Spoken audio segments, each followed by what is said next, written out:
दोस्तों नमस्कार, ये है मार्गदर्शन फॉर सिविल सर्विसेज। मैं अनुराग चौधरी। दोस्तों, भारतीय इतिहास के 1 लाख प्रश्नों की श्रृंखला में आज की वीडियो में प्रस्तुत है प्राचीन भारत के इतिहास के अंतर्गत प्राग मौर्य युगीन समाज एवं संस्कृति तथा मौर्य वंश से संबंधित महत्वपूर्ण प्रश्न।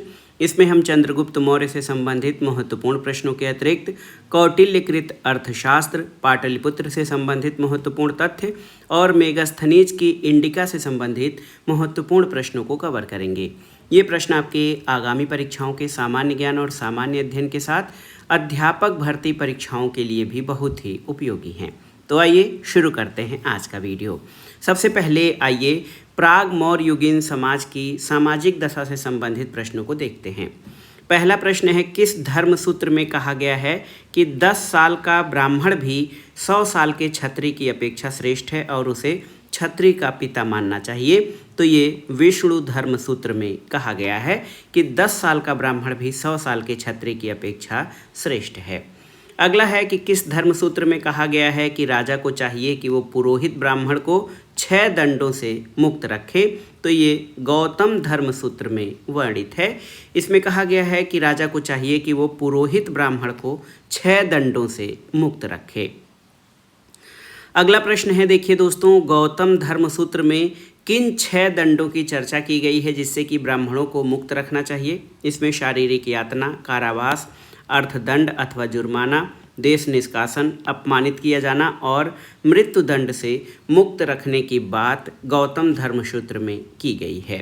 किस स्मृतकार ने पुत्र के उत्पन्न होते ही उसे पिता के संपत्ति में उसका अधिकार माना है? तो ये विज्ञानेश्वर ने। विज्ञानेश्वर ने पुत्र के उत्पन्न होते ही उसे पिता के संपत्ति में उसका अधिकार माना है।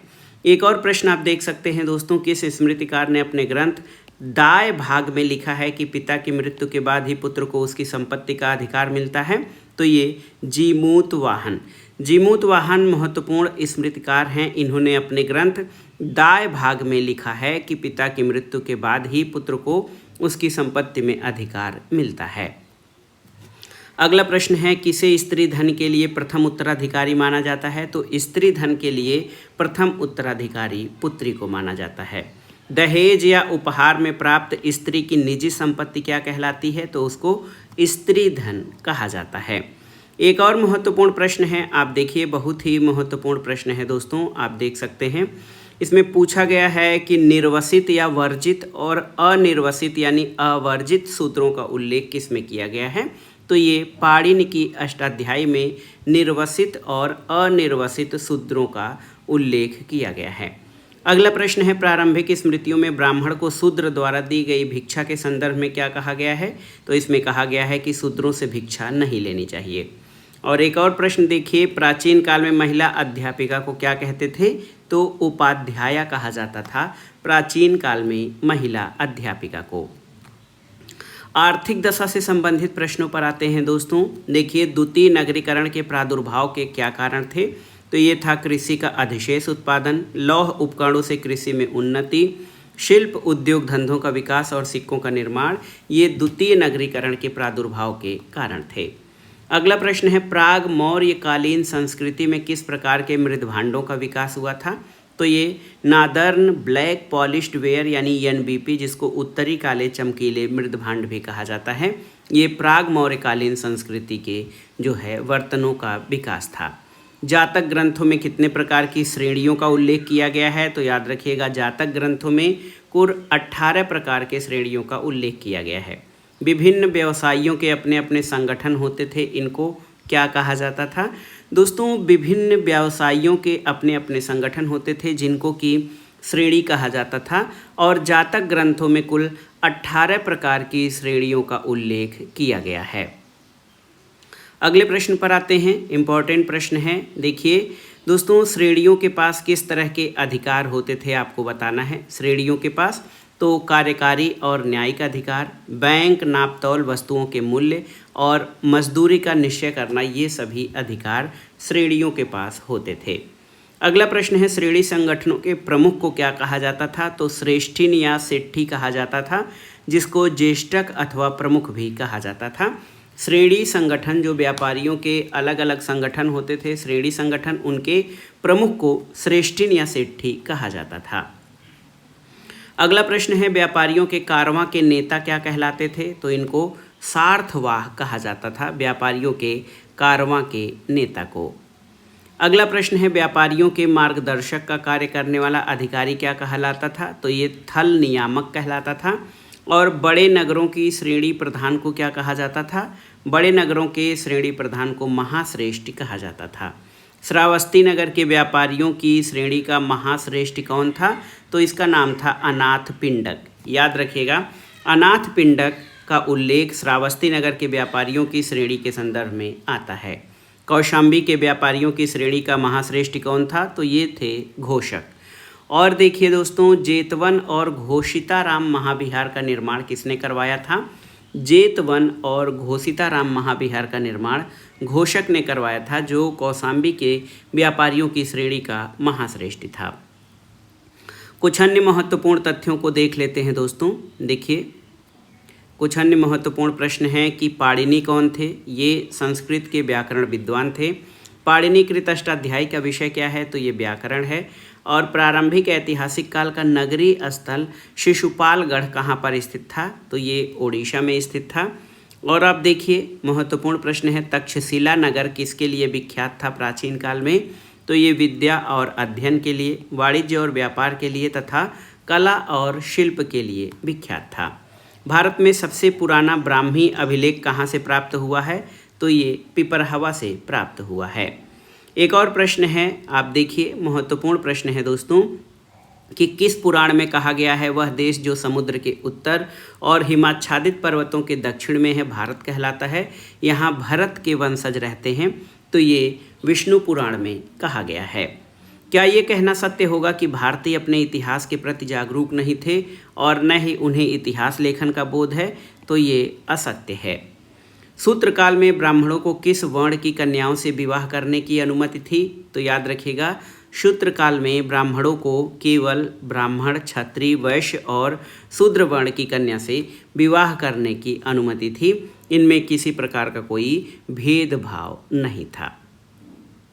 अब आइए दोस्तों, मौर्य वंश या मौर्य काल से संबंधित महत्वपूर्ण प्रश्नों को देख लेते हैं, जो परीक्षाओं की दृष्टि से महत्वपूर्ण हैं। मौर्य राजवंश की स्थापना किसने की थी? तो चंद्रगुप्त मौर्य ने मौर्य राजवंश की स्थापना की थी, याद रखिएगा। इसके अलावा नंद वंश के पतन के पश्चात मगध पर किस वंश ने शासन किया? तो नंद वंश के पतन के पश्चात मगध पर मौर्य वंश की सत्ता स्थापित हुई थी। चंद्रगुप्त मौर्य का गुरु कौन था जिसने उसे शिक्षा दीक्षा देकर भारत का सम्राट बनाया था? तो ये थे चाणक्य। और चाणक्य ने चंद्रगुप्त मौर्य को सभी कलाओं और विद्याओं की जानकारी या शिक्षा कहाँ पर दी थी? तो तक्षशिला में। अगले प्रश्न पर आते हैं दोस्तों। अगला प्रश्न है, चाणक्य ने चंद्रगुप्त मौर्य के किस खेल को खेलते देखकर प्रभावित हुए, जिसके परिणाम स्वरूप चाणक्य ने चंद्रगुप्त मौर्य को शिकारी से खरीद लिया था? तो ये था राजकीलम खेल। राजकीलम खेल से प्रभावित होकर चाणक्य ने चंद्रगुप्त को शिकारी से खरीदा था। चंद्रगुप्त मौर्य का राज्यारोहण कब हुआ था? तो 322 ईसा पूर्व में। चंद्रगुप्त मौर्य के साम्राज्य की राजधानी कहाँ पर थी? पाटलिपुत्र में थी। और सबसे पहले किसने भारत को राजनीतिक रूप से एकबद्ध किया था? तो चंद्रगुप्त मौर्य ने सबसे पहले भारत को राजनीतिक रूप से एकबद्ध किया था। अगला प्रश्न है दोस्तों, भारत का प्रथम ऐतिहासिक सम्राट किसे माना जाता है? तो चंद्रगुप्त मौर्य को भारत का प्रथम ऐतिहासिक सम्राट माना जाता है। अब आइए देखते हैं दोस्तों, चंद्रगुप्त मौर्य के उत्पत्ति के संदर्भ में मत।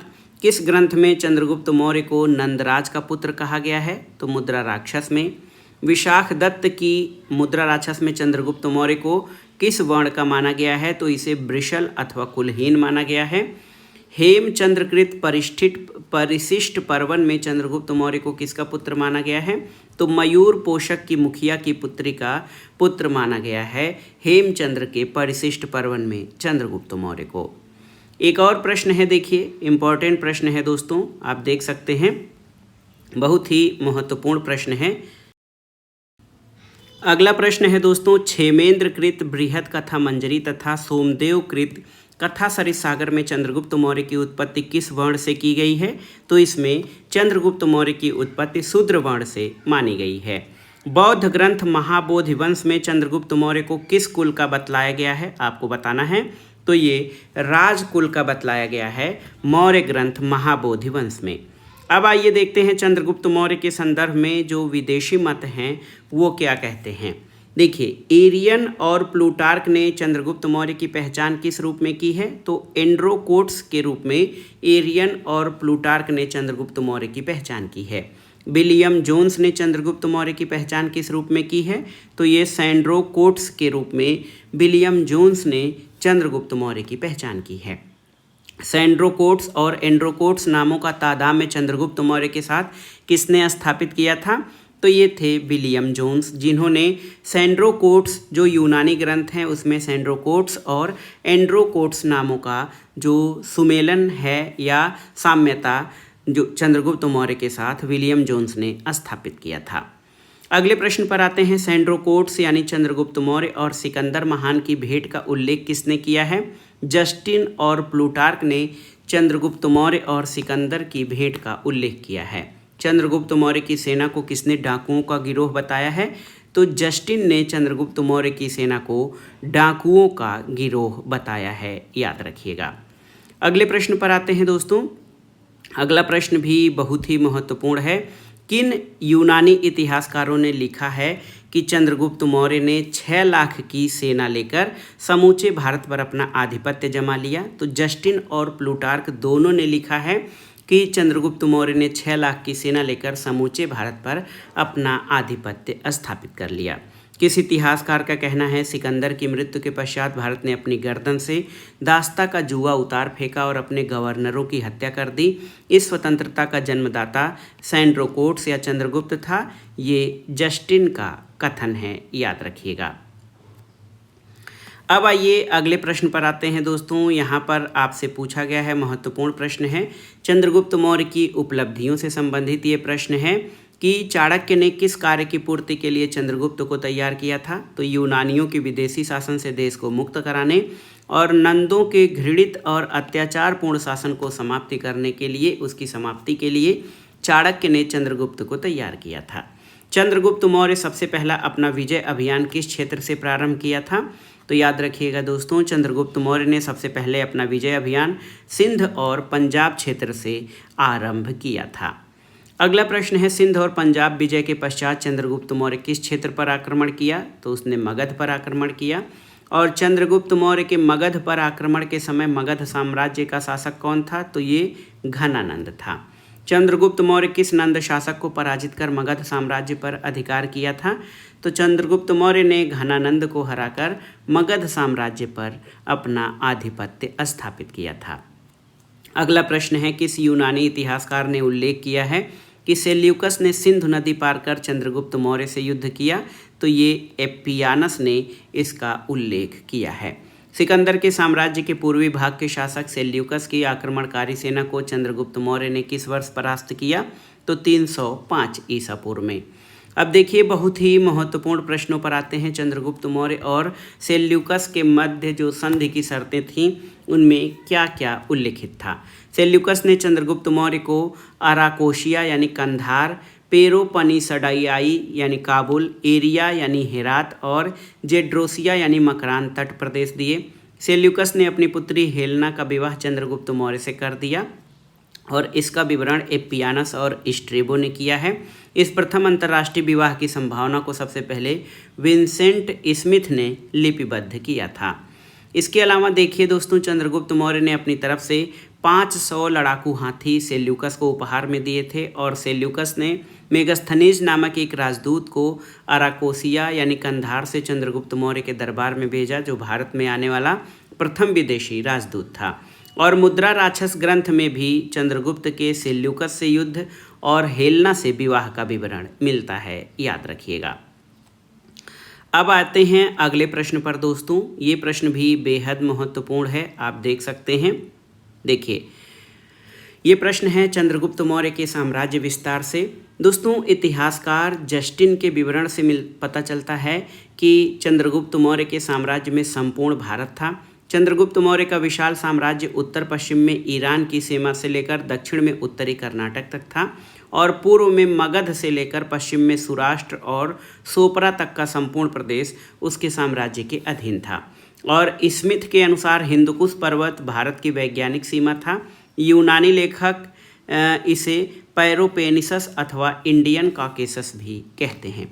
तो याद रखिएगा, चंद्रगुप्त मौर्य जो है इसका साम्राज्य सबसे बड़ा, राजनीतिक दृष्टि से सबसे बड़ा साम्राज्य था। कुछ महत्वपूर्ण प्रश्नों को देख लेते हैं जो चंद्रगुप्त मौर्य से संबंधित हैं। किस मौर्य सम्राट ने दक्कन की विजय प्राप्त की थी? तो चंद्रगुप्त मौर्य ने। मालवा, गुजरात और महाराष्ट्र को किस मौर्य शासक ने पहली बार जीता था? तो ये चंद्रगुप्त मौर्य ने। वो कौन सा अभिलेख है जिससे ये प्रमाणित होता है कि चंद्रगुप्त का प्रभाव पश्चिम भारत पर भी था? तो ये रुद्रदामन का जूनागढ़ अभिलेख है जिससे ये प्रमाणित होता है कि चंद्रगुप्त का प्रभाव पश्चिम भारत पर भी था। अगला प्रश्न है दोस्तों, जल की आवश्यकता को ध्यान में रखते हुए जिस प्रथम शासक ने गिरनार क्षेत्र में एक झील का निर्माण करवाया था? ये चंद्रगुप्त मौर्य ने। और किस अभिलेख से सूचना मिलती है कि चंद्रगुप्त मौर्य ने पश्चिमी भारत में सौराष्ट्र तक का प्रदेश जीतकर अपने प्रत्यक्ष शासन के अंतर्गत किया था? तो रुद्रदामन के गिरनार अभिलेख 150 ईस्वी से ये पता चलता है कि चंद्रगुप्त मौर्य ने पश्चिमी भारत में सौराष्ट्र तक का प्रदेश जीतकर अपने प्रत्यक्ष शासन के अधीन कर लिया था। एक और प्रश्न है कि किस अभिलेख से ज्ञात होता है कि पुष्यगुप्त वैश्य सौराष्ट्र प्रांत का प्रांतपति था? तो ये गिरनार अभिलेख से प्राप्त होता है। एक और प्रश्न है, देखिए, चंद्रगुप्त मौर्य का सौराष्ट्र प्रांत का राज्यपाल या प्रांतपति कौन था? ये पुष्यगुप्त वैश्य था।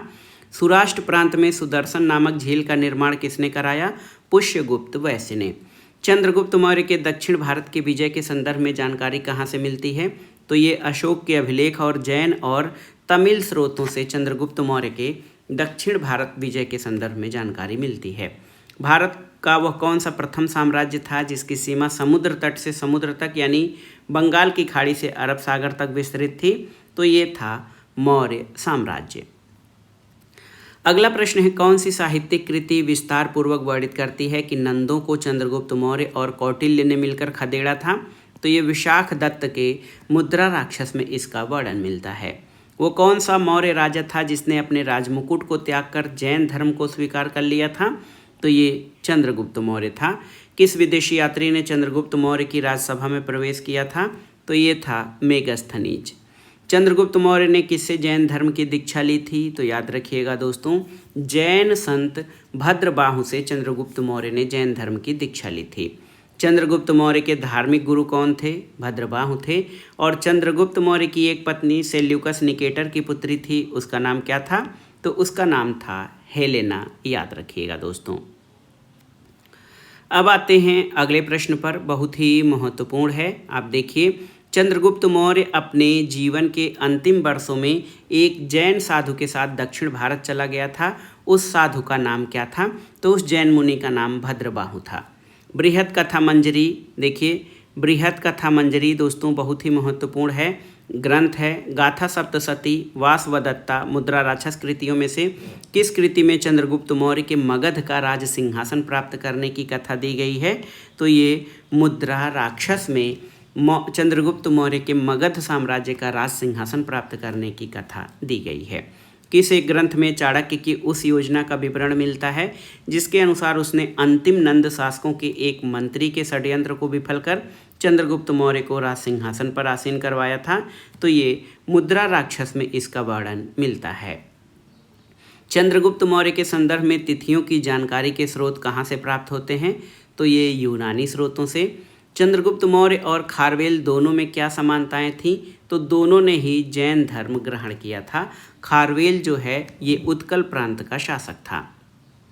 अब आइए दोस्तों, कौटिल्यकृत अर्थशास्त्र के बारे में जो महत्वपूर्ण तथ्य हैं परीक्षाओं की दृष्टि से उनको देखते हैं। इतिहास में कौटिल्य को किन अन्य दो नामों से जाना जाता है? तो कौटिल्य को विष्णुगुप्त और चाणक्य के नाम से जाना जाता है। चाणक्य कहाँ के निवासी थे? तो ये तक्षशिला के निवासी थे। चाणक्य या कौटिल्य का जन्म किस परिवार में हुआ था? ब्राह्मण परिवार में। चाणक्य किस शिक्षा केंद्र के प्रमुख आचार्य थे? तो ये तक्षशिला के। और पुराणों में चाणक्य को क्या कहा गया है? द्विजर्भस कहा गया है, श्रेष्ठ ब्राह्मण पुराणों में चाणक्य को। अगला प्रश्न है दोस्तों, कौटिल्य ने राज शासन के ऊपर किस ग्रंथ की रचना की थी? तो अर्थशास्त्र की। कौटिल्यकृत अर्थशास्त्र की विषय वस्तु क्या है? तो ये शासन या शासन कला के सिद्धांत हैं। कौटिल्य के अर्थशास्त्र में किस पहलू पर प्रकाश डाला गया है? तो ये राजनीतिक नीतियों और कूटनीति के संदर्भ में अर्थशास्त्र में प्रकाश डाला गया है। अर्थशास्त्र की विशेषताएं देख लेते हैं। तो अर्थशास्त्र में कुल 15 अधिकरण और 180 प्रकरण हैं। इस ग्रंथ में श्लोकों की संख्या 4000 बताई गई है। प्रथम अधिकरण में राजस्व संबंधी विविध विषयों का विवरण है। द्वितीय अधिकरण नागरिक प्रशासन के बारे में वर्णन है। तृतीय और चतुर्थ अधिकरणों में दीवानी, फौजदारी और व्यक्तिगत कानूनों का उल्लेख है। पंचम अधिकरण के अंतर्गत सम्राट के सभासदों और अनुचरों के कर्तव्य और दायित्वों का उल्लेख मिलता है। छठे अधिकरण में राज्य के सप्तांग, स्वामी, अमात्य, राष्ट्र, दुर्ग, बल, कोष और मित्र के स्वरूप और कार्यों का वर्णन मिलता है। और अंतिम 9 अधिकरणों में राजा की विदेश नीति, सैनिक अभियान, युद्ध में विजय के उपाय, शत्रु देश में लोकप्रियता प्राप्त करने के उपाय, युद्ध और संधि के अवसर आदि विविध विषयों का विस्तार पूर्वक वर्णन किया गया है। इस प्रकार अर्थशास्त्र मुख्यतः शासन की व्यवहारिक समस्याओं से संबंधित रचना है। और देखिए, किस पुरातत्वविद ने कौटिल्य के अर्थशास्त्र की पांडुलिपि को सबसे पहले खोजा और उसका अध्ययन किया? तो ये थे आर श्याम शास्त्री। इन्होंने सबसे पहले कौटिल्य के अर्थशास्त्र की पांडुलिपि को खोजा और उसका अध्ययन किया था। अब आइए देखते हैं दोस्तों, अर्थशास्त्र से संबंधित जो महत्वपूर्ण प्रश्न हैं उनके बारे में परीक्षाओं की दृष्टि से। कौटिल्यकृत अर्थशास्त्र की तुलना किस यूरोपीय विद्वान की पुस्तक से की जाती है? तो मैकियावेली की प्रिंस से। राज्य के सप्तांग सिद्धांत के अनुसार राज्य का 7वां अंग कौन सा है? तो स्वामी, अमात्य, जनपद, दुर्ग, दंड, कोष और मित्र, ये सप्तांग सिद्धांत के अनुसार राज्य का 7वां अंग है। अगला प्रश्न है, अर्थशास्त्र के अनुसार मौर्य काल में शासकीय कर्मचारियों के अधिकतम और न्यूनतम वेतन का अनुपात कितना था? 48,000 पर्ण से 60 पर्ण तक ये शासकीय कर्मचारियों के वेतन का अनुपात था। अगला प्रश्न है, कौटिल्य के अर्थशास्त्र के अनुसार स्थानीय किसकी प्रशासनिक इकाई थी? तो ये 800 ग्रामों की। किस विद्वान ने अपने ग्रंथ में मुद्रा जालसाजों को संदर्भित किया है? तो कौटिल्य ने अर्थशास्त्र में मुद्रा जालसाजों को संदर्भित किया है। वो कौन सी पहली पुस्तक थी जो अधिकारियों के वेतन के रूप में नकद देने का सुझाव देती है? तो ये अर्थशास्त्र था। और अर्थशास्त्र में उल्लिखित सीताध्यक्ष किस विभाग के अध्यक्ष थे? तो ये कृषि विभाग के अध्यक्ष को सीताध्यक्ष कहा जाता है। कौटिल्य के अनुसार कंटक शोधन का संदर्भ किससे था? तो ये फौजदारी न्यायालय से। और अर्थशास्त्र में वर्णित संस्था शब्द का संबंध किससे है? तो ये गुप्तचर व्यवस्था संस्था को संदर्भित करती है। कौटिल्यकृत अर्थशास्त्र के अनुसार राजा की ओर से सिक्के ढलवाने वाले अधिकारी को क्या कहा गया है? इसको लक्षणाध्यक्ष कहा गया है। और अर्थशास्त्र में उल्लिखित अंतपाल नामक अधिकारी का क्या कर्तव्य था? तो ये मार्गों के निर्माण सुरक्षा का दायित्व अंतपाल पर था। किस ग्रंथ में चंद्रगुप्त मौर्य की परिषद का उल्लेख किया गया है? तो अर्थशास्त्र में। और किस विद्वान ने अर्थशास्त्र पर टीका लिखी है? याद रखिएगा, भट्ट स्वामी ने दोस्तों अर्थशास्त्र पर टीका लिखी है। भट्ट स्वामी ने अर्थशास्त्र पर टीका किस नाम से लिखी है? प्रतिपदा पंचिका नाम से भट्ट स्वामी ने अर्थशास्त्र पर टीका लिखी है। अगला प्रश्न है, अर्थशास्त्र में पूर्व विन्यास से स्पष्टतः निर्दिष्ट होता है कि औद्योगिक और व्यापारिक वर्गों को कहाँ पर स्थान दिया गया था? तो नगर में विशिष्ट स्थान दिया गया था, जो है औद्योगिक और व्यापारिक वर्गों को। कौटिल्य द्वारा प्रयुक्त धर्मस्थीय शब्द से क्या तात्पर्य है? तो न्यायालय से संबंध है धर्मस्थीय का। अर्थशास्त्र के अनुसार सेना में किस वर्ण के लोग सम्मिलित होने चाहिए? तो सेना में क्षत्रिय, शूद्र, वैश्य और ब्राह्मण वर्ग के लोग शामिल होने चाहिए अर्थशास्त्र के अनुसार सेना में। कौटिल्य द्वारा राजा के संदर्भ में दिए गए सत्य कथन क्या हैं? तो देखिए, राजा को सर्वशक्तिशाली होना चाहिए, राजा को शक्तिशाली सेना रखनी चाहिए, जासूसी के लिए राजा को बहुतायत में जासूस रखने चाहिए। ये कौटिल्य द्वारा राजा के संदर्भ में दिए गए प्रमुख सुझाव हैं। कौटिल्य के अर्थशास्त्र में कर संग्रहकर्ता को क्या कहा गया है? तो समाहर्ता कहा गया है, जो टैक्स कलेक्टर है उसको। और किसने कहा कि राजा को मंत्रियों से परामर्श लेनी चाहिए क्योंकि अकेला पहिया नहीं चल सकता?